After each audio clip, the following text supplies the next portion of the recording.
வணக்க மக்களே, welcome to the ஃபென்சர் show. இன்னைக்கு ஷோல நம்ம பார்க்க போறது ட்ரபிள் அப்படின்ற ஒரு ஸ்வீடிஷ் மூவியோட ரிவ்யூ. இந்த படம் பாத்தீங்கன்னா நெட்ஃபிளிக்ஸ் ஓடிடி ஆப்ல அவைலபிளா இருக்கு, தமிழ் டப்பிங்லயுமே அவைலபிளா இருக்கு. இந்த படம் ஒரு இன்ட்ரெஸ்டிங்கான சேஸ் த்ரில்லர் அப்படின்னே சொல்லலாம். அதாவது ஒரு நபர் தான் பண்ணாத தப்புக்காக மாட்டிக்கிறாரு, அதுல இருந்து தப்பிக்கிறதுக்காக அவர் என்னென்ன மாதிரியான விஷயங்கள் பண்றாரு அப்படின்ற தீம்ல தான் இந்த கதை நகருது. ஆக்சுவலா இந்த படத்தோட ஸ்டார்டிங்லேயே பாத்தீங்கன்னா ஒரு ரைட் சீனை காட்டுறாங்க. அதுல ஒரு கும்பல் கிட்ட இருந்து ட்ரக்கை ரைட் பண்ண ட்ரை பண்ணிட்டு இருக்காங்க. அந்த டைம்ல பாத்தீங்கன்னா ட்ரக்கோட ஒரு நபர் மர்மமான முறையில எஸ்கேப் ஆயிடுறாரு.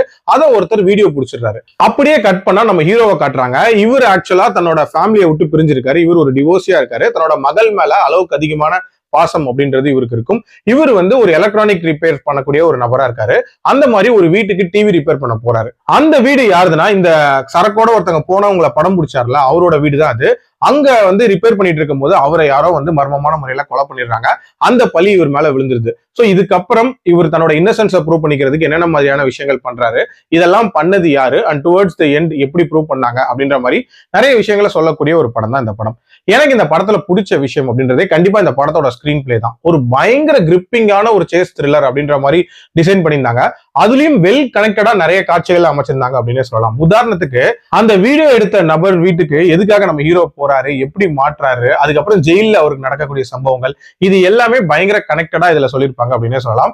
அதுலயும் அந்த ஜெயில இவரை பைலட்டா ஏன் நினைக்கிறாங்க அப்படின்ற மாதிரியான அந்த காட்சிகள் அப்படின்றதுமே இன்ட்ரெஸ்டிங்காவே இருந்துச்சு. ஆல்சோ இந்த படம் ஒரு சீரியஸான சேஸ் த்ரில்லர் மாதிரி போனாலும் நிறைய ஃபன் மொமெண்ட்ஸ் அப்படின்றது இதுல கிரியேட் பண்ணிருப்பாங்க. அதுவும் நீட்டா ஒர்க் அவுட் ஆயிருந்துச்சு. உதாரணத்துக்கு அந்த பிளைட் ஓட்ட ட்ரை பண்ணக்கூடிய காட்சியா இருக்கட்டும், அதுக்கப்புறம் அந்த குதிரையில வரக்கூடிய காட்சியா இருக்கட்டும், இது எல்லாமே நீட்டாவே இருந்துச்சு. ஆல்சோ அரௌண்ட் 1.5 hours டியூரேஷன்ல இந்த கதையை சொன்னது அப்படின்றதுமே ஒரு மிகப்பெரிய பிளஸா நான் பாக்குறேன். ஏன்னா இது ஒரு குயிக் வாட்சா இருந்துச்சு அண்ட் கடகடன்னு பார்த்து முடிச்ச மாதிரியான ஒரு ஃபீலுமே இருந்துச்சு. அண்ட் கிளைமேக்ஸ்ல எப்படி எல்லாரையும் மாட்ட வைக்கிறாங்க அப்படின்ற அந்த காட்சிகள் எல்லாமே நீட்டா தான் இருந்துச்சு. இந்த படத்துல பிரச்சனையா பட்ட விஷயங்கள்னு பாத்தீங்கன்னா, ஃபர்ஸ்ட் திங், இந்த பர்டிகுலர் பிளாட் நம்ம நிறைய தமிழ் படங்கள்ல பார்த்திருப்போம். உதாரணத்துக்கு இமேகா நொடிகள் மாதிரியான ஒரு கதைக்களம் தான் இந்த கதைக்களம். சோ புதுமையா நிறைய விஷயங்கள் நமக்கு ஃபீல் ஆகாது அப்படின்னே சொல்லுவேன். அதே மாதிரி இந்த படத்துல அந்த சினிமேட்டிக் லிபர்ட்டிக்காக ஒரு சில விஷயங்கள் லாஜிக்கு அப்பாற்பட்டு சொல்லியிருப்பாங்க.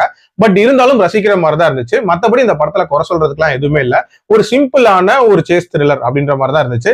என்னோட ரேட்டிங் இந்த படத்துக்கு 3.3 out of 5. அடல்ட் கண்டென்ட்லாம் பெருசா இல்ல, மைல்டா சில லிப்லாக் சீன்ஸ் வருமே தவிர மத்தபடி பார்க்கலாம். மீண்டும் அடுத்த விமர்சனத்தில் சந்திக்கிறேன். நன்றி, வணக்கம்.